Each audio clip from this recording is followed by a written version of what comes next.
Hello hi అండి అందరికీ. ఆంధ్రప్రదేశ్ ప్రభుత్వము కొత్త రేషన్ కార్డులు ఇచ్చేందుకు రెడీ అయింది. అంతా సిద్ధంగా ఉంది. ఇక ప్రజలు రేషన్ కార్డులు తీసుకోవడమే మిగిలి ఉన్నది. దీనికి సంబంధించిన కీలకమైన అప్డేట్ అయితే వచ్చింది. ఆ వివరాలు తెలుసుకునే ముందు మన వీడియోని లైక్ చేసి మన ఛానల్ని సబ్స్క్రైబ్ చేసుకోండి ప్లీజ్. టెక్నాలజీని అన్ని రంగాల్లో విస్తృతంగా ఉపయోగించేందుకు ప్రయత్నిస్తున్న ఆంధ్రప్రదేశ్ ప్రభుత్వము కొత్త రేషన్ కార్డుల విషయంలోనూ అదే చేస్తుంది. మార్చిలో కొత్త రేషన్ కార్డులు ఇవ్వబోతున్నట్లు ఏపీ పౌర సరఫరాల శాఖ మంత్రి నాదెండ్ల మనోహర్ గారు తెలిపారు. ఈ కొత్త రేషన్ కార్డులకు క్యూఆర్ కోడ్ ఉంటుందని మార్చిలో రాష్ట్ర వ్యాప్తంగా కొత్త రేషన్ కార్డుల పంపిణీ జరుగుతుందని తెలిపారు. అలాగే రేషన్ కార్డులో ఏవైనా మార్పులు చేసుకోవాలంటే వీలు కలుగుతుంది అన్నారు. అందువల్ల రేషన్ కార్డులో మార్పులు కోరుకునేవారు మార్చిలో ఈ పని పూర్తి చేసుకునేలాగా ప్లాన్ చేసుకోవడం మేలు. అందుకు తగిన ప్రాసెస్ని ప్రభుత్వం త్వరలోనే చెబుతుంది. సాధారణంగా మీ సేవ ద్వారా లేదా వాట్సాప్ గవర్నెన్స్ ద్వారా ఈ అవకాశం కల్పించే ఛాన్స్ ఉంది.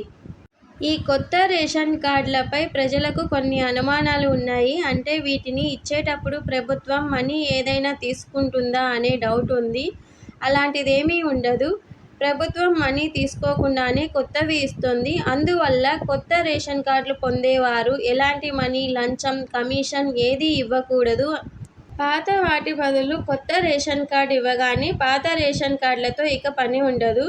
కొత్త వాటితోనే పని జరుగుతుంది. ప్రభుత్వ సచివాలయ ఉద్యోగులే రేషన్ కార్డులు ఉన్న ప్రతి ఇంటికి వెళ్లి కొత్త రేషన్ కార్డులను పంపిణీ చేస్తారని సమాచారం. అందువల్ల ఈ కార్డుల కోసం ప్రజలు కార్యాలయాల చుట్టూ తిరగాల్సిన పని ఉండదు.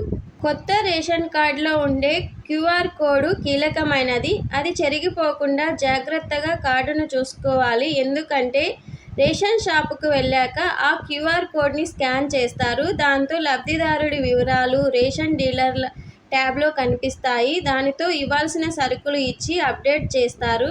ఇలా ప్రతి నెల క్యూఆర్ కోడ్ స్కాన్ చేసి సరుకులు ఇస్తారు. మొత్తంగా మార్చిలో కొత్త రేషన్ కార్డు తీసుకోవాలి. ఎవరికైనా మిస్ అయితే సచివాలయ ఉద్యోగులను అడగాలి. తద్వారా మీ కార్డు మీకు వచ్చేలా చేసుకోవాల్సి ఉంటుంది. ఈ సమాచారం గనుక మీకు నచ్చినట్లయితే మన వీడియోని లైక్ చేసి మన ఛానల్ని సబ్స్క్రైబ్ చేసుకోండి ప్లీజ్. Thank you all.